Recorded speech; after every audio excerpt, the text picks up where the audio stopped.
Harris froze. The person standing in front of him wasn't Emma. Her eyes were completely black and an unnatural smile spread across her face. She whispered, "You're next." At that exact moment, another voice echoed from the darkness.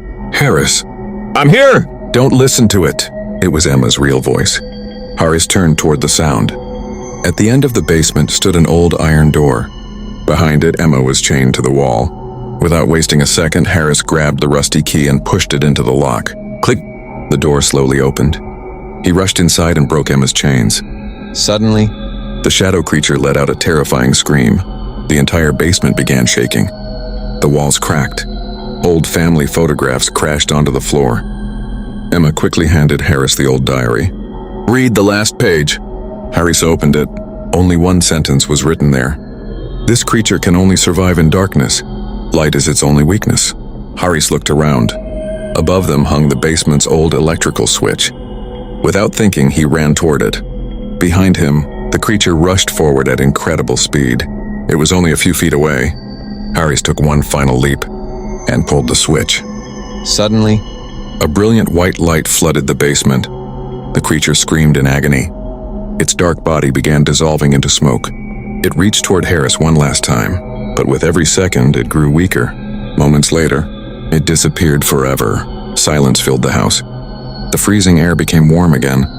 The terrible smell vanished. The chains unlocked by themselves. The nightmare was finally over. Harris held Emma's hand tightly. Together they ran out of the basement. The moment they stepped outside, the old house collapsed behind them with a deafening roar. Dust filled the sky. When it finally settled, nothing remained except broken stones and memories. Weeks later, the police investigated the ruins. They discovered evidence that helped solve several missing person cases that had remained unsolved for years. The land was permanently closed. No one would ever live there again. Months passed. Harris and Emma started a new life in another city. Every night at 2:17 a.m., Harris would glance at his phone. It never rang again.